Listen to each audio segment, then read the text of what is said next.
Ça y est, tout le monde est en place. Gilles peut démarrer son petit train à 2000 mètres d'altitude. À Artoust, c'est plutôt une activité estivale, mais par manque de neige, la station utilise de nouveau ses rails en plein hiver. On l'a fait l'année dernière. À Noël, ça devient fréquent en fait. C'est dommage, mais bon, on préfère le ski. Mais... Bon, après, c'est pas mal quand même. Ça fait découvrir notre paysage, ça fait découvrir la station aux gens qui ne connaissent pas. Et voilà. Et à 8 km/h, les voyageurs ont le temps de découvrir la vue sur le pic du Midi d'Ossau. Oh bah, c'est super beau là. Là, on est vraiment sur un lieu magnifique là. Oui, et là, c'est très joli. Ouais, c'est magnifique. Majestueux, je pense qu'on dit en français. En plus du panorama, c'est l'occasion d'apprendre l'histoire des lieux. Que le train d'Artoust que vous venez de prendre, ce train, il existe et il est exploité depuis les années 20.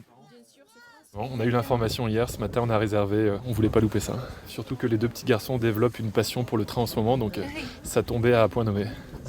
Les passionnés de ski peuvent eux encore un peu attendre. Le domaine skiable est bien à l'arrêt à cause de la météo, alors le directeur de la station s'adapte. Mais bien évidemment qu'on attend la neige, parce que la neige, c'est avant tout ce qui bâtit notre modèle hivernal.